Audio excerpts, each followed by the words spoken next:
Look at this coloration mga ka-creator. Sobrang solid. Ganda ng combination ng kulay. Ube tapos blue.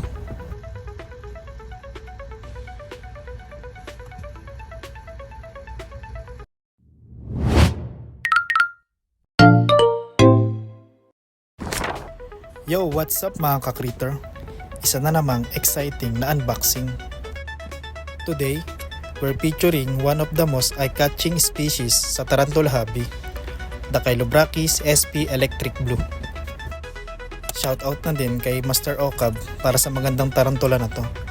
May freebie pa tayo na enclosure. Bite mo talaga, sir. Dito na tayo sa pinaka-exciting na part, ang unboxing. Kung titingnan natin mula sa taas, parang simpleng tarantula lang siya. Pero kapag sinilip natin dito sa harapan niya, makikita natin yung ganda ng kulay niya. Try natin siyang ilagay sa kamay natin para mas makita natin ang coloration niya. Ay putek!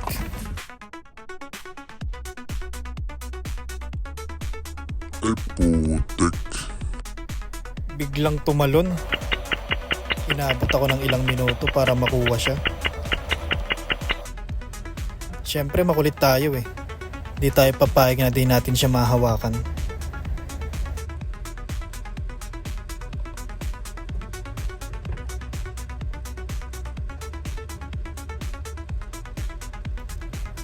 Oops, slowly lang. Shit, yan na naman. Talagang makulit eh. Ayaw papigil hawakan. Okay, game na. Chilobrachys sp Electric Blue is an old world fossorial tarantula.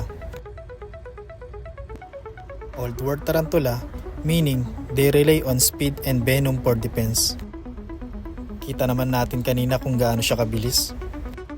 Kaya hindi ito recommended sa mga beginners. Isa rin sila sa mga heavy weaver sa genus ng Chilobrachys. Kaya over time, mapapansin nyo na halos puro silk o web ang enclosure nila. At ngayon, nasa around 3 inches na siya. Kitang kita na yung solid blue coloration sa mga legs at pangs niya. Sobrang mesmerizing oh. Parang may sariling glow.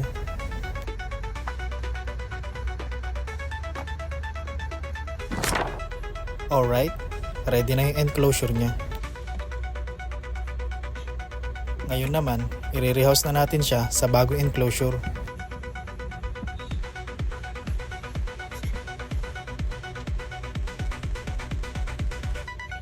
Dahan-dahan lang tayo, kasi mabilis at alerto tong species na to. Iabang ko na yung takip, baka tumakbo na naman siya.